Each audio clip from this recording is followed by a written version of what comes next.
आदाब नाज़रीन, इस्तकबाल है आप सभी का हमारे YouTube चैनल आलमी पैगाम पर। मैं आपकी मेज़बान बख्तियार खानम एक बार फिर से आप सबकी खिदमत में हाजिर हो गई हूँ और हमारे साथ गुफ्तगू करने के लिए मौजूद हैं सीनियर सहाफ़ी जनाब आरिफ हसन साहब। आरिफ साहब, इस प्रोग्राम में हम आपका खैर मकदम करते हैं। बहुत शुक्रिया। मेरी जिंदगी की कीमत बहुत कम है। मेरी जिंदगी की कीमत बहुत कम है। मेरा जिस्म नाकिस कमजोर है। ये जो थोड़ी बहुत इज्जत मिली हुई है, ये आप इमाम मेहदी की ही दी हुई है। मैं इन तमाम चीज़ों को जो मेरे पास हैं, इस्लाम और इनकलाब के लिए कुर्बान करने के लिए तैयार हूँ। नाज़रीन, ये अल्फाज हैं 86 साल के एक शख्स के। ये शख्सियत जिसने ना सिर्फ एक नाम बनाया, एक नाम कमाया, बल्कि इस शख्स ने, जिसकी अभी हम बात कर रहे हैं, उन्होंने इजराइल जैसे कट्टर मुल्क को भी, इजराइल जैसे शैतान जो सरजमीन का मालिक है नेतन्याहू, उसको भी घुटनों पर लेकर आ गया। नाजरीन, हम बात कर रहे हैं ईरान के सुप्रीम लीडर आयतुल्लाह खामनेई की। कौन है ये आयतुल्लाह खामनेई? आज इनके बारे में हम जानेंगे, तो इसी पर बात करेंगे। हमसे इसी पर रोशनी डालेंगे आरिफ हसन साहब। कौन है ये आयतुल्लाह खामनेई, बताइए। देखिए, हमने का जो सबसे हम बात कर रहे थे उसके बारे में, जो भी अपने आपने अल्फाज कहे, इसे कहते हैं कि हक पर खड़े हो जाना। जब एक तो सबसे पहली बात ये बता दूं, उन्होंने क्या क्या पूरी, जैसे इस्लाम जिसको कहता है ना, इसे वाकई हकीकत के अंदर उन्होंने करके दिखा दिया कि उन्होंने हर चंद कोशिश की बातचीत से किसी सूरत से जंग टल जाए, टल जाए, टल जाए। लेकिन इनका यहूद और नसारा का एक शेवा है। इन्होंने एक तरीका कार अपना रखा। एक तरफ आपको ये बातचीत मिल जाते हैं, दूसरी तरफ ये आप पर पीछे से जैसे हमला करते हैं धोखे के साथ। यही ईरान के साथ हुआ।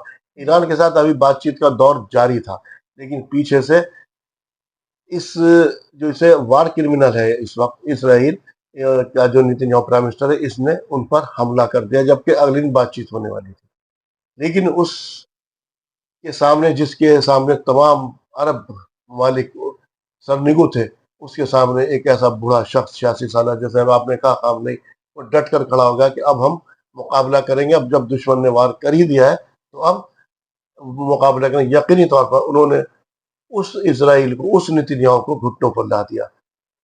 सवाल उठता है, खामनेई कौन है? क्या है इनका रिश्ता? कि ये वो शख्स है जिनका भारत से बहुत करीबी रिश्ता रहा। भारत के अंदर बाराबंकी जो जिला है उत्तर प्रदेश का, उसके अंदर गुंटूर एक गांव है, वहां पर इनके आबा अजदाद आबाद थे।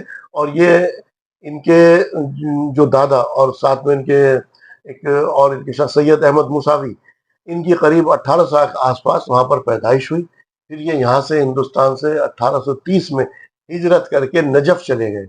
नजफ जो इस वक्त इराक का हिस्सा है, वहां पर ये चले गए। नजफ के अंदर वहां रहे और फिर ये इनकी इनकी पैदाइश 1800 की, और 1830 में नजफ चले गए, वहां पर इनकी एजुकेशन। फिर वहां से ये 1834 में ये चले गए ईरान।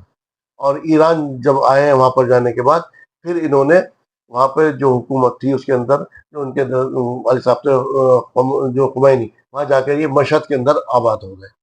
वहां से इन्होंने इस्लाम की तालीम, मौलवियत की तालीम एक हासिल की इस्लामी उसमें। और फिर उसके बाद जो उनका वक्त आता है, उसके बाद जो सबसे बड़ी बात है, ईरान के अंदर जो उस वक्त शाह रजा पहलवी, उसकी हुकूमत थी, जो कि उसका इस्लाम से कोई सरोकार भी नहीं था। आपको जानकर ताज्जुब होगा, सबसे पहला जो इसराइल को एक्सेप्ट करने वाले मुल्क थे वो तुर्की और ईरान थे उस वक्त। ईरान ने उस वक्त इनको एक्सेप्ट किया था, इसको, उस हुकूमत को चैलेंज किया। और वो उस वक्त एक ऐसा वहां पर लेकर के आने वाला, एक ऐसा जश्न मना रहा था, अपना 2500 साल जश्न मना रहा था। कैसर और किसरा की यादगार को ताज़ा कर रहा था। और वो जश्न भी ऐसा था, उसने कहा था असली शहर जो हम करेंगे, तो कहा गया तेहरान से अच्छा जगह कौन सी होगी? उसने कहा तेहरान में नहीं, इसको हम किसी एक ऐसी जगह पर रेगिस्तान के अंदर जाकर के उस शहर को बनाया जा रहा था, जिसके अंदर ये जश्न मनाया जाता 2500 साल। लेकिन उस वक्त इनके दादा जो इनके इमाम खुमैनी ने उसको चैलेंज किया वहां से, उसके खिलाफ बगावत की। और उसके अंदर फिर वो 1979 का वो मशहूर इनकलाब बर्पा किया, जिसकी वजह से आज भी वहां पर एक हुकूमत कायम है। और उसके बाद, उनके बाद ये खामनेई उनके जो वारिस में है, انہوں نے اس چیز کو سنبھالا اور انہوں نے اس چیز کو چیلنج کیا کہ انہوں نے، اب آپ نے دیکھا، آپ نے خود ہی کہا اپنے جی لباس کے اندر، اپنے لباس میں، کس طرح سے سونی حکومت کو چیلنج کیا انہوں نے. اور یہ سبق ہے ان کے لیے کہ ایک مولوی جو ہے کسی ملک کی قیادت نہیں کر سکتا. ان باقی سنی مولویوں کے لیے یہ سبق ہے ان کے لیے کہ وہ کس طرح سے قائد اس عمر کے اندر بھی وہ اس شیطان کے سامنے، اسرائیل کے سامنے ڈٹ کر کے کھڑے ہوئے ہیں اس کے سامنے آج بھی. جبکہ اگر یہ تمام تر اور جو ممالک ہیں، یہ سب لوگ اگر اس وقت میں شانہ بشانہ ساتھ کھڑے ہو گئے ہوتے تو یقینی طور پر آج نقشہ کچھ اور ہی ہوتا. بالکل ہاں، اس کے اندر انسان سے غلطیاں ہوتی ہیں، کچھ اور بھی اپنی خامیاں بھی رہی ہیں.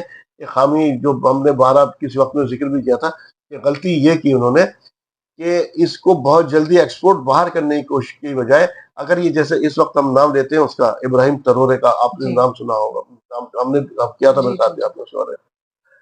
اس شخص کے بارے میں دیکھیے، اس نے تمام تر وہ چیزوں پیچھے سب چیزوں کو بھلا کر کے وہ شخص کس طرح سے اپنے ملک کی طرف، ترقی کی طرف گامزن ہے، اپنے ملک کو کس طرح ترقی کی طرف لے کر کے جا رہا ہے.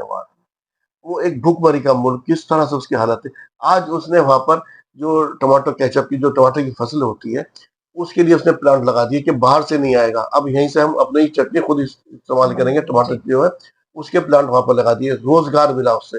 آج اس نے وہاں پر اپنے یہاں پر جو ایک اس کی الیکٹرک کار، جی وہ پہلی اس نے بنا لی، وہاں پر ایجاد کی.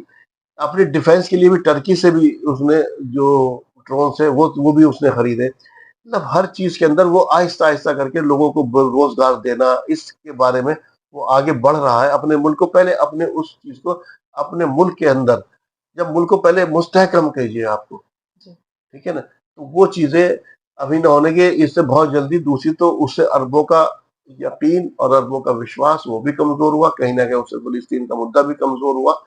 جو کہ حقیقت میں وہ اس انقلاب کو، اگر یہ انقلاب نیت ان کی کیا تھی اس کے بارے میں ہم نہیں کہہ سکتے، لیکن اگر یہ کام ان کی بجائے ان عوام کے، وہاں کے جو عوام تھی، جی اس نے اگر وہ کام کر لیا ہوتا وہاں پر ان عربوں کے اندر، یہ جو مغرب کے پٹھو جو وہاں پر بیٹھا رکھے ہیں انہوں نے، مغرب کے لوگ، اگر انہوں نے کیا کیا ہے جب اس کے بعد اس کے خلافت عثمانیہ خاتمے کے بعد سب جگہ پر اپنے اپنے لوگ بیٹھا دیے.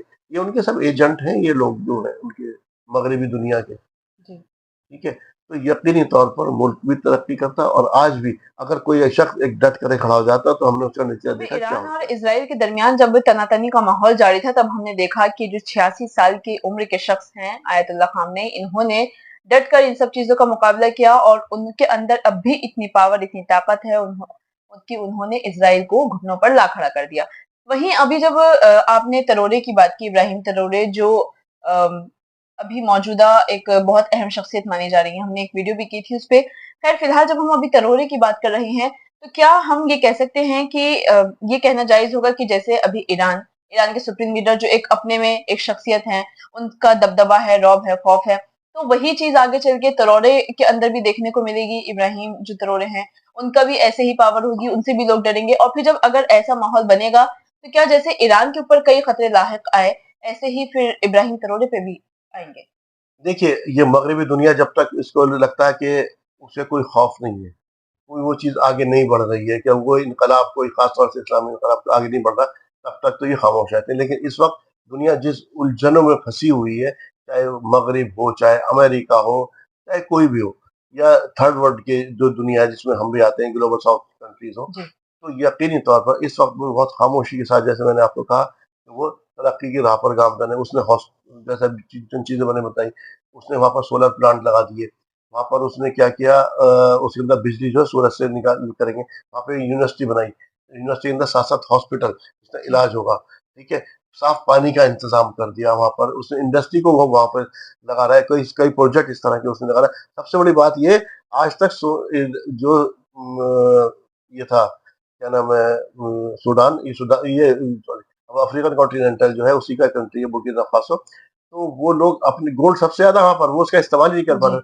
اس نے وہاں پر گولڈ کا پلانٹ لگا دیا، اور آپ کو جان کر تعجب ہوا، 400 کلو سونا ڈیلی وہاں وہاں نکل سے رہا ہے. وہ اس کی اس بنیاد پر وہ نکال رہے ہیں، زمین سے اس کو نکال رہے ہیں. تو ترقی، یہ تمام تر چیزیں آج وہ پہلی مرتبہ اپنی اس معدنیات کا जो अल्लाह ताला ने उसको दी उसका इस्तेमाल कर रहा है। जो आपका सवाल यकीनी तौर पर जब उनके लिए कोई वो कोई खतरा बनेगा या कोई इनकलाब इस तरह की कोई चीज अगर उनको दिखाई देगी बाहर निकलते हुए, जब उनकी चीजों को चैलेंज करेगा तो उस चैलेंज को यूरोप बर्दाश्त नहीं करेगा, उसको फिर यकीनी तौर पर एक खतरा तो लाक हो गई। इससे पहले पहले तरोरे जहां इस पर काम कर रहे हैं, दुनिया उलझी हुई है, उसे अपनी ताकत पर भी दिफाई निजाम को भी देखिए, अगर आपके पास दिफाई निजाम नहीं है तो दुनिया आपको कुछ नहीं कर सकती। पैसा आप कुछ भी कर लीजिए, पैसे का क्या गल्फ के पास पैसा कम है क्या? ये जो खलीजी ममालिक है बहुत पैसा है इनके पास, लेकिन आज इनकी हालत क्या है? गुलामों की तरह से आज इनको लिए अपने लिए कोई एक चौकीदार रखना पड़ता है। कभी वो कह देते हैं अभी इस वक्त उन्हें अमेरिका को चौकीदार के नाम, वो पता तो मालूम पड़ा वो चौकीदार ही उन्हें लूट रहा है। अब अगली बार रूस को, पहले यहाँ रूस और दोनों थे, रूस को लगभग वहां से निकाल ही दिया। रूस और चाइना यहाँ पर अभी पैर जमाने की कोशिश कर रहे हैं इस जगह पर। बहरहाल तो ये एक उनका ये तरोरे का जिक्र आ गया, तो ये मैंने इसके बारे में बताया। इस तरह से हो सकता है आने वाली दुनिया, या क्योंकि फ्रांस को जिस तरह से निकाला उन्होंने अपने यहाँ से, और विद इन 30 डेज आप बाहर जाइए, ठीक है। तो ये सब चीजें कहीं ना कहीं जब इनको सुकून मिलेगा इन ताकतों को, तो कुछ ना कुछ तो होगा, और उसके लिए उससे पहले पहले उनको भी अपने दिफाई निजाम को मजबूत करना होगा। जी बिल्कुल, हम नाज़रीन कोशिश करेंगे कि तरोरी के आने के बाद से अफ्रीकन कॉन्टिनेंटल में क्या कुछ बदलाव देखे गए हैं, इस पर भी एक वीडियो आपकी खिदमत में पेश करें। लेकिन फिलहाल अपने मौजू पर वापस आते हैं कि जैसे कि हमने देखा कि जो एक सुप्रीम लीडर हैं, उनकी जो पावर है, ये सब कुछ हमने ईरान का जब इज़राइल से जंगी मामलात चल रहे थे, हमने तब देखा, अमेरिका ने जब हमला किया हमने तब देखा। लेकिन हम देख रहे हैं कि अमेरिका जो है वो अब भी उस पर दबाव बना रहा है डील साइन करने के लिए ईरान पर, लेकिन फिर भी ईरान जो है वो अपने मौक़िफ़ पर अड़ा हुआ है। तो ये सूरत-ए-हाल जो है, इस पर आप क्या कहना चाहेंगे? देखो, एक वो चाणक्य नीति कहलाती है, चाणक्य पॉलिसी, साम दाम दंड भेद। अब उन्होंने अपनी तमाम तर कोशिशें, जिसे कह रही है साम दाम जो है ना, वो भी करके देख ली, अंदर तमाम खुफिया चीजें जो कुछ कर सकते हैं वो भी, अब उनका उसका भी इलाज ईरान ने कर लिया। आज जो भी को पकड़ा जाता है सीधे फांसी। जाहिर सी बात है, अगर आपने अंदर अंदर इस हद तक घुसपैठ कर ली थी कि वहां पे उन्होंने ड्रोन जो उड़ाए हैं, अंदर से ड्रोन उड़ाए हैं, ड्रोन बेस बना दिया था उन्होंने, वो उन्होंने उसको खत्म। अब वो उतर आया, पहले उसने जंग करके देख ली, जंग से भी वो नहीं झुका। अब वो किस पर आ रहा? दाम पर। वो पैसे से कह रहा है कि हम $30 बिलियन आपको देंगे, ठीक है, आप पर से सैंक्शन भी हटा देंगे। अब वो इस तरह से दुश्मन जो अब आपको इस तरह से लालच दे रहा, इसके बीच दुश्मन अपनी तैयारी भी कर रहा है, ठीक है।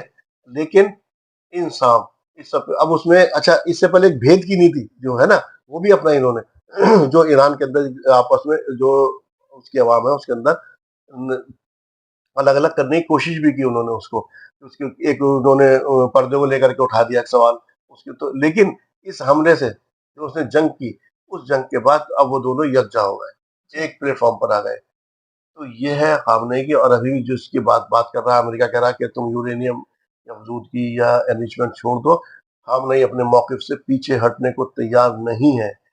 इसी तरह से अगर जब देखिए हमेशा हक और बातिल के अंदर जंग जारी रही है ये ज़माने के अंदर, लेकिन बातिल का कितना भी कब्ज़ा रहा हो, लेकिन हक ने हमेशा उसे चैलेंज किया, और जो लोग हक पर खड़े होते हैं, उनकी अल्लाह जीत ताला हमेशा उनकी मदद भी करता है, गैब से ही मदद आती है। और यकीनी तौर पर वो लोग, चाहे इस दुनिया में देखिए मौत तो हर एक को आनी है, कुल्लु नफ्सिन ज़ाइक़ातुल मौत, हर नफ्स को ज़ायक़ा चखना। और लोग मर करने के बाद भी हमेशा जिंदा रहते हैं। यजीद नाम कोई नहीं रखता अपने बच्चों का, हुसैन हुसैन आज भी जिंदा। बिल्कुल। तो जैसे कि नाज़रीन हम आज बात कर रहे थे ईरान के सुप्रीम लीडर और एक बहुत ही मारूफ शख्सियत आयतुल्लाह खामनी की, जिनके जो आबाओ अजदाद हैं वो हिंदुस्तान के ही यूपी के एक कस्बे बाराबंकी से, यूपी के एक शहर बाराबंकी से ताल्लुक रखते थे। लेकिन फिर जो उन्होंने अपनी एक शख्सियत बनाई, उनका जो एक रौब दबदबा आज मिडिल ईस्ट में देखा जा रहा है, जिससे ना सिर्फ इजराइल बल्कि अमेरिका भी खौफजदा है। हम ये देखना चाहेंगे कि आगे चलकर अगर ईरान अब ऐसे ही अपने मौकिफ पर अड़ा रहा, तो अमेरिका फिर उसके सामने कोई और सूरत में डील पेश करेगा या फिर कुछ और करेगा। तो ये सब चीजें देखने वाली होंगी। ये वक्त ही बताएगा कि किसकी जीत होगी और किसकी हार होगी। और बेशक जैसे कि अभी बताया गया, अभी कहा गया कि जीत जो है वो हमेशा हक की होती है। फिलहाल हम आपसे लेते हैं इजाजत। आदाब।